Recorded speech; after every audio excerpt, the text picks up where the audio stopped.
Alors mon texte s'appelle « Quand le mouvement social se donne un parti ». Et donc c'est un peu, je dirais, une sorte de complément à ce que Geoffrey vient de dire.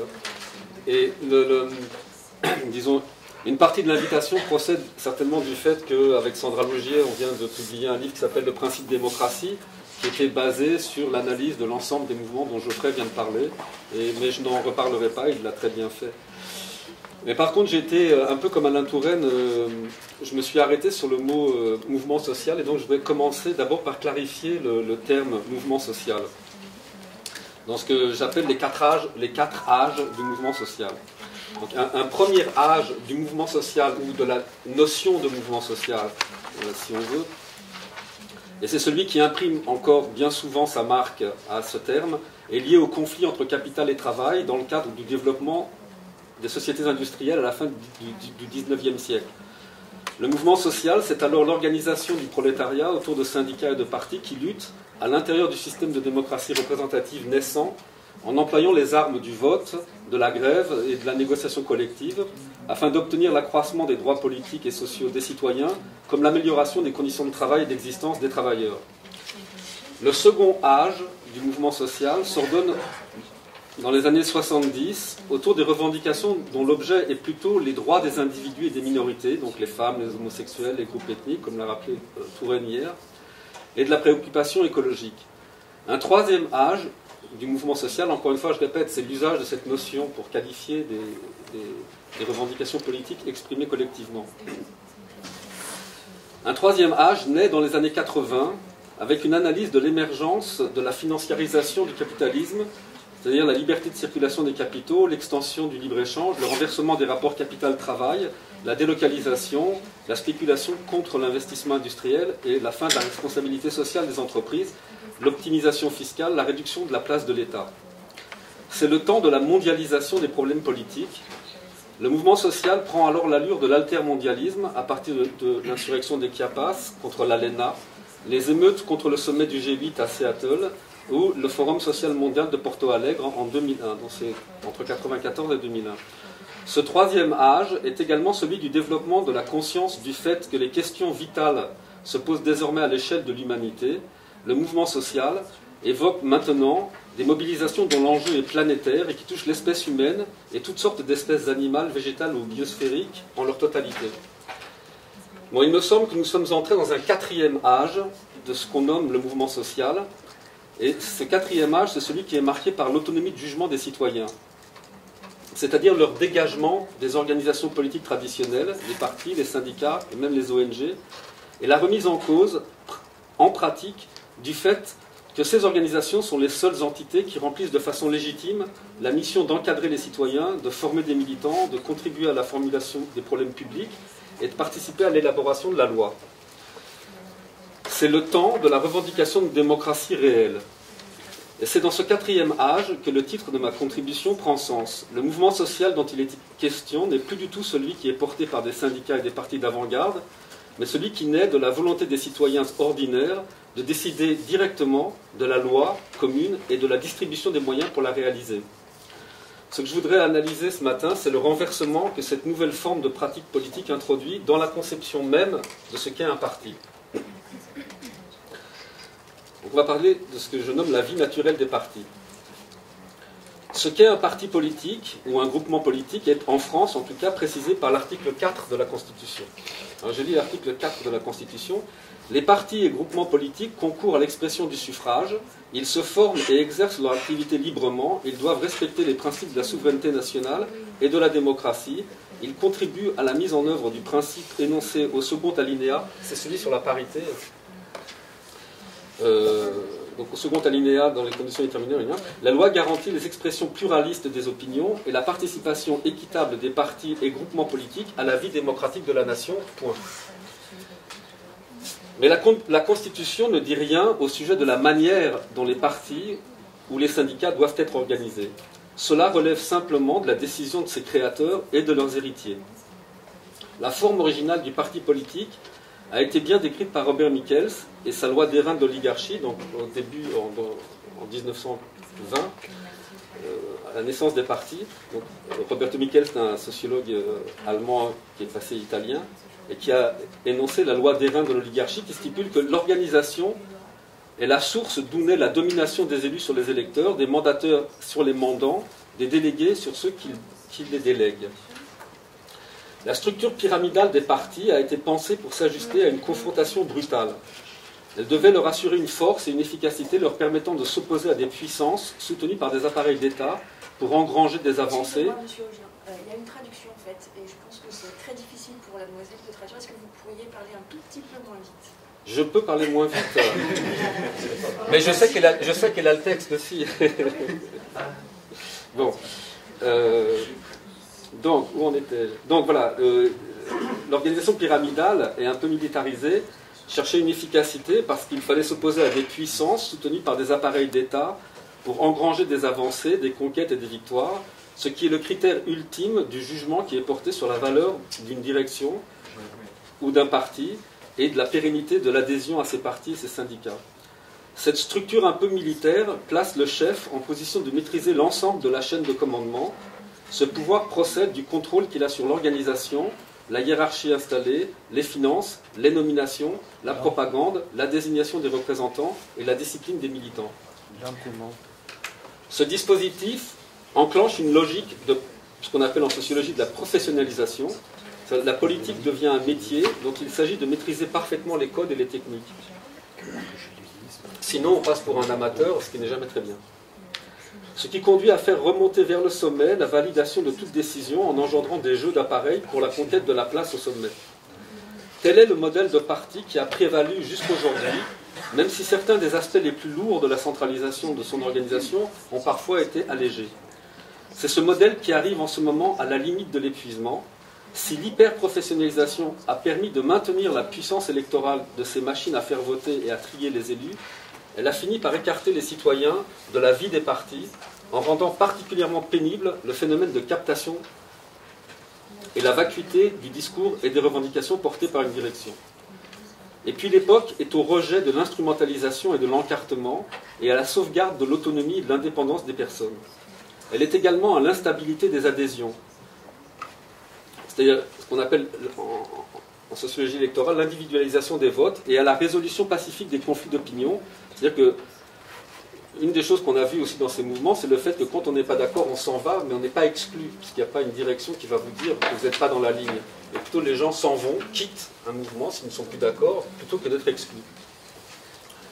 Si la forme des partis n'a guère changé depuis leur origine, la modification de ce qu'on appelle l'offre politique, par la création autour d'un chef ou d'un président d'un parti qui inscrit son action dans l'espace public, est quant à elle un phénomène inhérent à la vie politique. En tout cas dans les pays qui n'appliquent pas la règle du parti unique. Souvent, la durée de vie de ces nouveaux partis est de courte durée.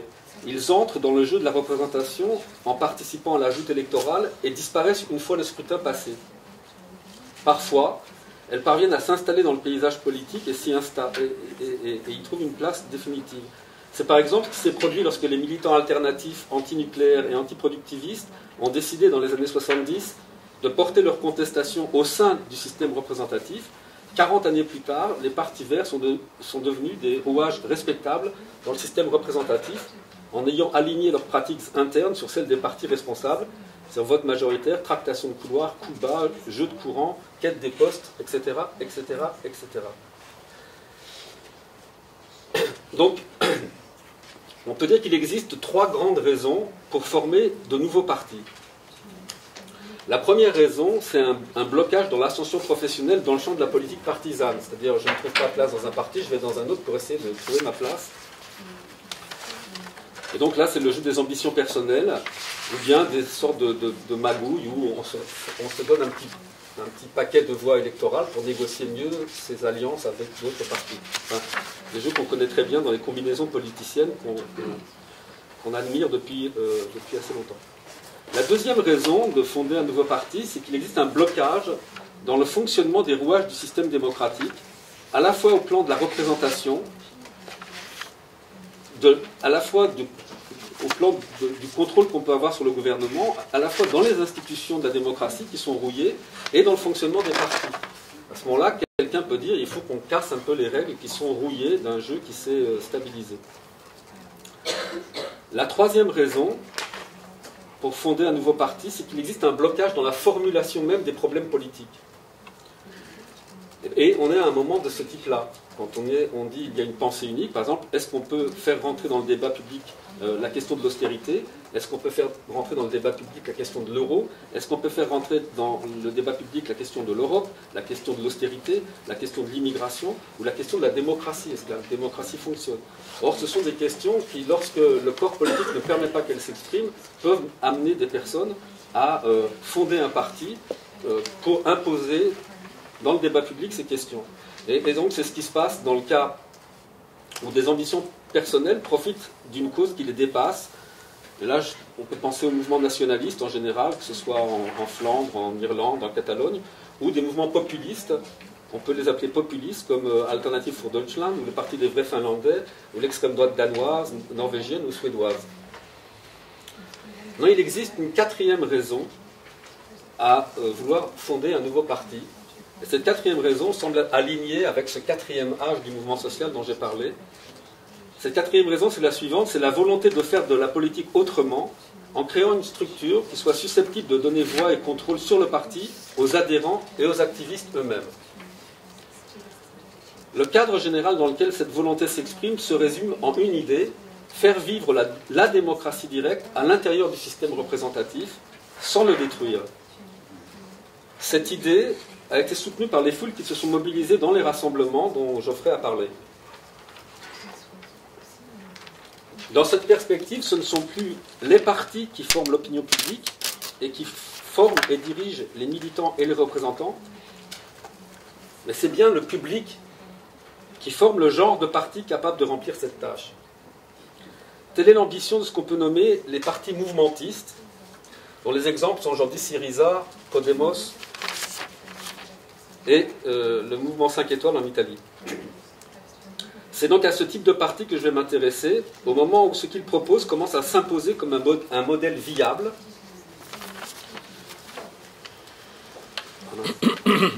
Comme un modèle viable en vue de la conquête du pouvoir.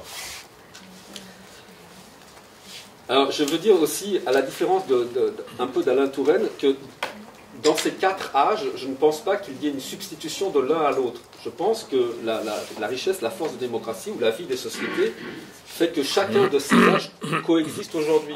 On a à la fois le premier avec des vieux partis, le second des mouvements intermondialistes ou des mouvements qui ont des... Et puis les mouvements écologistes, les mouvements pour les droits individuels, et puis cette nouvelle représentation. Et donc ces âges ne s'écrasent pas, ils sont tous devant nous, et donc ils ouvrent la palette des possibles dans l'exercice de la démocratie. Donc maintenant passons à refonder l'espace de ce que j'appelle refonder l'espace de la représentation, c'est-à-dire ce qui est la tâche de ces partis. Les mouvements de protestation extra-institutionnels des années 2010 se sont développés à l'écart du système des partis et souvent contre lui. La plupart de ceux qui y ont participé, une fois que ces mouvements se sont arrêtés, que ces rassemblements se sont arrêtés, sont retournés à leur vie quotidienne. D'autres ont continué la lutte au niveau local, dans des quartiers, pour s'opposer aux expulsions ou mener des combats auprès de victimes de la crise qui étaient dénoncées dans ces rassemblements, voire dans des initiatives qui se sont organisées autour des ZAD aujourd'hui. Et d'autres bien sûr sont rentrés dans les luttes syndicales, dans toutes sortes de luttes. Les activistes qui se retrouvaient sur les places n'ont pas cessé d'être activistes une fois que la place a été évacuée. Cependant, une petite partie ne s'est pas résolue à renoncer à la soif de changement politique qui a été débattue des semaines durant sur les places. Certains ont décidé de chercher à faire entendre dans les parlements nationaux la voix singulière qui s'était exprimée sur ces places. Je pense au Québec, en Israël, au Chili ou en Ukraine. D'autres encore ont essayé de capitaliser le mouvement de différentes manières, soit en formant des coordinations, soit en s'associant avec des syndicats, soit en trouvant des manières de militantisme et d'activisme qui localement s'organisaient avec les gens qui étaient d'accord sur une certaine cause. La démarche la plus délicate a consisté à se résoudre à fonder un parti, porteur des espoirs soulevés dans ces rassemblements, et a porté cette revendication dans le système électoral, dans le cadre de la démocratie représentative, qui était décriée dans ce mouvement. Ceux qui se sont lancés dans cette opération ont dû résoudre une contradiction, et ça leur a mis à peu près 1 année et demie pour le faire. Comment être un parti sans trahir l'esprit de démocratie réelle qui était porté par des slogans comme « Dégage »,« Vous ne nous représentez pas »,« Qu'ils s'en aillent tous » ou « Nous sommes le peuple ». À cette question, 2 réponses ont été apportées. La première a consisté à constituer des listes citoyennes. Je parle du cas de la France plutôt, mais ça se produit ailleurs. Des listes citoyennes qui défient ostensiblement les directions officielles des partis, afin qu'une voix collective fasse entendre des revendications que le fonctionnement actuel de ces partis écrase ou écarte. Soit, deuxième option, mettre en place un parti qui demande son autorisation légale et qui vise à entrer dans l'arène électorale pour peser sur la production de la loi ou conquérir le pouvoir. Le parti consiste alors à inventer un type d'organisation qui garantisse l'expression libre de ses membres et empêche que la voix des militants ne soit jamais captée et instrumentalisée par une direction qui les en dépossède. Dans ce cas, il s'est agi de penser et de mettre en place une structure qui contrarie l'inclination oligarchique des partis et prévienne le risque de double sclérose qui naît de l'intégration au système représentatif et de la nécessité d'être efficace dans les pratiques de la politique. Ici, l'exploration experte des possibilités offertes par Internet d'organiser une concertation collective rapide et de grande ampleur a joué un rôle majeur. L'exemple le plus impressionnant reste celui du mouvement 5 étoiles italien, puis bien sûr celui de Podemos en Espagne, mais on pourrait aussi citer Zivisid, dont personne ne semble connaître l'existence, qui en Croatie a fait 16% des voix en 2014 sur le même modèle. Un citoyen ordinaire qui se présente à l'élection présidentielle et qui obtient 16% des voix. Et l'organisation étant fondée sur un système Internet. On peut aussi rajouter à cela les partis pirates au nord de l'Europe ou Nouvelle Donne en France, mais qui ont moins d'impact, disons, sur le corps électoral pour l'instant. Il faut préciser que ce qui distingue ces nouveaux partis des initiatives populistes, qui sont elles aussi apparues de façon inattendue dans l'espace électoral, c'est la forme démocratique d'organisation qu'ils essaient de mettre en application et de respecter. Donc il y a les 3 cas, je ne vais pas m'étendre parce que ça va être beaucoup trop long. C'est l'analyse donc du mouvement 5 étoiles qui est assez décrié, mais quand même je voudrais rappeler cette chose curieuse. Le mouvement 5 étoiles, c'est un mouvement qui est organisé autour d'un blog, donc d'une personne, que certainement vous avez entendu, dont vous avez entendu parler, qui s'appelle Beppe Grillo, une sorte de Coluche italien, mais qui n'est plus Coluche depuis 20 ans, c'est un homme politique, mais simplement pour le ridiculiser, on dit que c'est un ancien comique, qui a organisé une plateforme citoyenne où les gens venaient exprimer leurs opinions. Donc, ils sont montés à 20 000 adhérents avec un système croisé où les choses se définissent et se discutent sur les forums, et où, en tout cas, la grosse règle, c'est que il n'y a pas de représentants, il n'y a que des porte-paroles, et ces porte-paroles sont validés, la parole qu'ils peuvent porter est toujours validée par les personnes sur Internet. C'est-à-dire qu'il faut toujours en revenir à Internet et demander est-ce que oui ou non je peux dire ce que je dis ou pas. Donc on a une sorte de contrôle des adhérents sur la parole publique du mouvement. Je laisse ça, ces gens s'organisent ainsi, ils raflent 1 ou 2 mairies de ci, de là, mais il y a des élections. Il y a des élections en février 2013. Ce parti se présente aux élections, et à la surprise, à l'étonnement général, qui a vite été étouffé d'ailleurs de l'opinion publique européenne, ils font 25% des voix. Qu'est-ce que ça veut dire faire 25% des voix aux élections législatives? Ça veut dire que 162 personnes comme vous et moi sont maintenant au Parlement italien en train de faire la loi. Ils n'ont pas d'affiliation partisane et ils sont parlementaires, députés comme vous et moi. Et je trouve, le fait qu'on ridiculise cette chose-là est assez étrange. C'est-à-dire que essayez d'imaginer un Parlement où personne n'aurait d'affiliation partisane et ferait la loi. Et bon, mettez-vous dans cette expérience de pensée, vous verrez ce que ça fait. En tout cas, en Italie, c'est ce qui se passe. 1/4 du Parlement, c'est des gens qui n'ont pas d'affiliation, qui ne rentrent pas dans les combines, qui ne rentrent pas dans la quête de poste, qui refusent de participer au système, sauf à faire des lois pour les citoyens qui sont validées par Internet, par les adhérents du mouvement. Cette chose, donc, c'est vous comprenez l'histoire. L'histoire, c'est qu'on se met devant le peuple, on demande de voter, donc il n'y a pas vraiment... En plus, ils n'ont pas des moyens énormes, donc on ne va pas dire qu'ils ont inondé la télévision avec leurs messages. Mais 8,5 millions d'Italiens ont voté pour cette liste-là. Je pense que ça a fait des émules, en particulier ça a fait des émules en Espagne, où avant Podemos, pour rendre hommage un peu à ces gens-là, un parti est né, donc qui a fait cette chose que j'ai dite, c'est-à-dire avoir le courage de se contredire soi-même et de dire, bien que nous ayons crié sur les places, les partis c'est tous des pourris, on va en faire un quand même. Et ces gens qui ont décidé de faire ça se sont appelés le Parti X. Et pendant une année, ils ont essayé de peaufiner le modèle Internet du mouvement 5 étoiles. Ce qui les dérangeait était effectivement la nomination ou l'élection des porte-paroles du mouvement, dont ils pensaient qu'elle était un peu manipulée par Beppe Grillo, bon, peu importe. Ils ont mis en place un système pendant une année, le Parti X, et au bout d'une année, ils se sont dit, voilà, c'était en décembre 2012, on se présente aux élections européennes, en décembre 2012.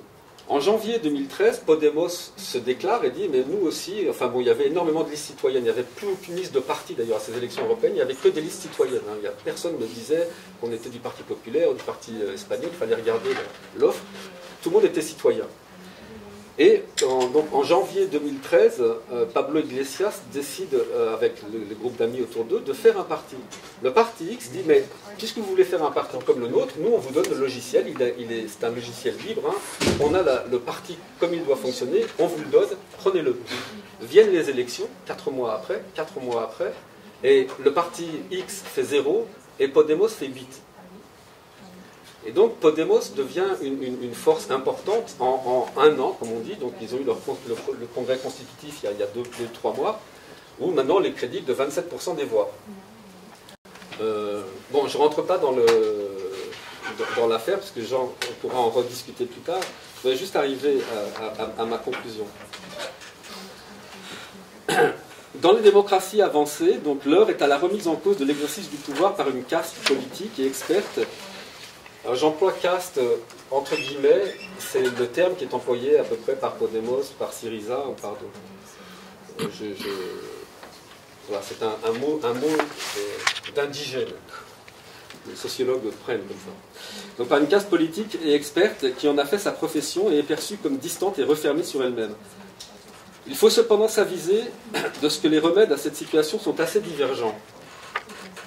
Il faut d'abord différencier les démocrates qui contestent le système représentatif en souhaitant l'approfondir et le radicaliser, des réactionnaires ou des militants d'extrême droite qui défendent sa destruction et son remplacement par un pouvoir autoritaire.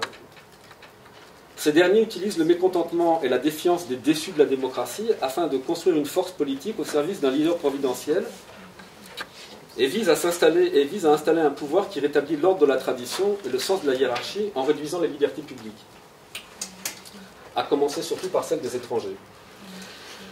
Tout le contraire donc de ce que proposent ceux qui adoptent la méthode démocratique et inventent une organisation partisane qui accroît l'emprise des citoyens sur les partis et favorise la responsabilité collective sur les décisions politiques qui les concernent. L'essentiel des propositions de rétablissement s'inscrit dans une perspective démocratique, mais cette perspective recouvre dorénavant différentes façons de l'envisager. Donc le choix est assez ouvert. On peut avoir une démocratie participative, c'est un gouvernement qui cherche à soumettre ses décisions à la critique des citoyens. Une démocratie élitiste, c'est un gouvernement élu ou pas, qui est laissé aux mains de professionnels ou de techniciens, qui dénie toute place aux citoyens qui sont tenus pour des incompétents. On peut avoir une démocratie autoritaire, un gouvernement régulièrement élu qui impose ses décisions sans vraie délibération et au nom d'un savoir objectif, essentiellement tiré des pratiques gestionnaires.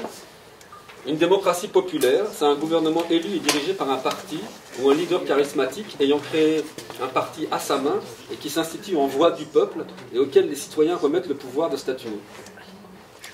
Les rassemblements ont introduit une autre option, la démocratie réelle, c'est-à-dire la volonté de dépasser les limites actuelles du système représentatif en trouvant les moyens d'ouvrir la définition et le contrôle de l'activité de gouvernement aux citoyens ordinaires. Pour caractériser cette innovation, on peut dire que dans l'idée moderne de démocratie réelle, un enjeu crucial est la forme que prend l'activité politique. Dans cette perspective, la question qui s'ouvre est la suivante. Cette transformation peut-elle modifier les pratiques de la politique et la manière dont elle est conçue? Voilà. Merci.